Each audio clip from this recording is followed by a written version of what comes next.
Welcome to my channel Telugu cricket Adda. Videos చూస్తున్నా కానీ ఎవరు సబ్స్క్రైబ్ చేయట్లేదు. Please like and subscribe my channel. ఇప్పటి వరకు ఉన్న క్రికెట్ అప్డేట్స్ ఏమిటో చూద్దాం. Let's go.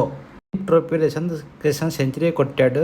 111 రన్స్ చేసి 126 బాల్లో 14 ఫోర్లు 3 సిక్స్లు కొట్టాడు. ఇండియా సి తరపున దిలీప్ ట్రోఫీలో యశవంత్ కిషన్ ఆడుతున్నాడు. ఇండియా సి 97 దగ్గర 2 వికెట్లు పడిపోయినప్పుడు యశవంత్ కిషన్ గ్రేజ్లోకి వచ్చాడు. బాబా ఇంద్రజిత్తో 150 రన్స్ పైగా పార్ట్నర్షిప్ చేశాడు. రీసెంట్ టైంలో యశవంత్ కిషన్ చాలా ప్రాబ్లమ్స్ ఫేస్ చేశాడు. ఇంజురీకి లోన్ అయ్యాడు. అదేవిధంగా టీంలో సెంటర్ కాంట్రాక్ట్ కోల్పోయాడు. అదేవిధంగా అవుట్ సైడ్ చాలా నాయిస్ అనిపించింది. వాటినన్నింటినీ అధిగమించి మళ్ళీ తను కంబ్యాక్ అయ్యాడు. రీసెంట్గా బుచ్చిబాబు టోర్నమెంట్ సెంచరీ కొట్టాడు. దిలీప్ ట్రోఫీలో ఇంజురీ వల్ల ఫస్ట్ రౌండ్ మిస్ అయినా సెకండ్ రౌండ్లో ఫస్ట్ ఫస్ట్ ఇన్నింగ్స్లో సెంచరీ కొట్టాడు. తను కూడా రెడీగా ఉన్నాడు. నన్ను కూడా టీంలో కన్సిడర్ చేయండి అని అంటున్నాడు. తమిళనాడుకు చెందిన బాబా ఇంద్రజిత్ ఫస్ట్ క్లాస్ క్రికెట్లో చాలా బాగా ఆడుతున్నాడు. ఫస్ట్ క్లాస్ క్రికెట్ అతనికి 50+ యావరేజ్ ఉంది.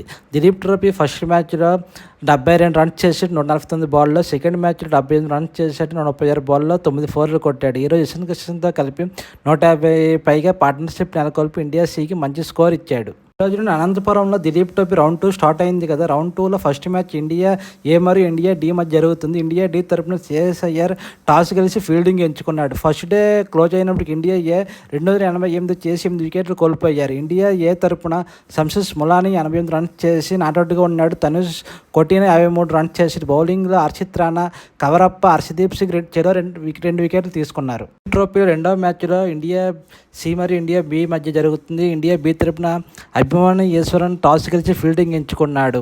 So India C first day complete అయినప్పటికీ 357 రన్స్ చేశారు. 5 వికెట్లు కోల్పోయి. ఇండియా బి తరపున యశవంత్ కిషన్ 111, బాబా ఇంద్రజిత్ 78 రన్స్ చేశాడు. రుతురాజ్ గైక్వాడ్ 46 నాట్అవుట్గా ఉన్నాడు. బౌలింగ్లో ముఖేష్ కుమార్ 3 వికెట్లు తీసుకున్నాడు. ఆస్ట్రేలియా మరియు ఇంగ్లాండ్ మధ్య 2020 మ్యాచ్ జరిగింది కదా. ఈ మ్యాచ్లో ఆస్ట్రేలియా 28 రన్స్ తేడాతో గెలిచింది. ఈ మ్యాచ్లో ట్రావిస్ హెడ్ 59 రన్స్ చేసాడు 23 బాల్లో. ఇతను ఫస్ట్ 12 బాల్లో 15 రన్స్ చేశాడు. కానీ తర్వాత 7 బాల్లో 50 కంప్లీట్ చేశాడు. శామ్ కొరన్ వేసిన ఒక ఓవర్లో అతను 30 రన్స్ చేశాడు. ఆస్ట్రేలియా తరపున అన్ని ఫార్మాట్లో అతను చాలా బాగా ఆడుతున్నాడు. ఈ మ్యాచ్లో ఆస్ట్రేలియా ఫస్ట్ బ్యాటింగ్ చేసి 179 రన్స్కి ఆల్అవుట్ అయింది. చేజింగ్లో ఇంగ్లాండ్ 151 రన్స్కి ఆల్అవుట్ అయింది. ఆస్ట్రేలియా బౌలింగ్లో అబూట్ 3 వికెట్లు, హజల్వుడ్ 2 వికెట్లు, జంపర్ 2 వికెట్లు తీసుకున్నారు. ఇంగ్లాండ్ బౌలింగ్లో లివింగ్స్టన్ 3 వికెట్లు తీసుకున్నాడు. బ్యాటింగ్లో లివింగ్స్టన్ 37 రన్స్ చేశాడు.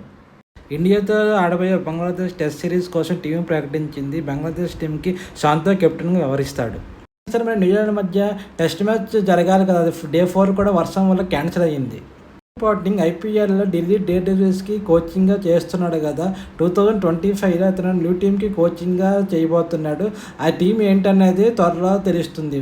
నాకు తెలిసి కేకేఆర్కి అతను కోచ్గా వెళ్తాడని అనుకుంటున్నాను. బంగ్లాదేశ్కి సెప్టెంబర్ 19 నుండి ఫస్ట్ టెస్ట్ మ్యాచ్ స్టార్ట్ అవబోతుంది కదా. ఇండియా ప్రాక్టీస్ సెక్షన్స్ అనేది రేపు నుండి స్టార్ట్ అవబోతున్నాయి. ఐసీసీ చైర్మన్గా సెలెక్ట్ అయ్యాడు కదా. ఇతను డిసెంబర్ 1 నుండి ఐసీసీ చైర్మన్గా ఛార్జెస్ తీసుకోబోతున్నాడు. మీ వీడియో నచ్చితే please like and subscribe. Thank you.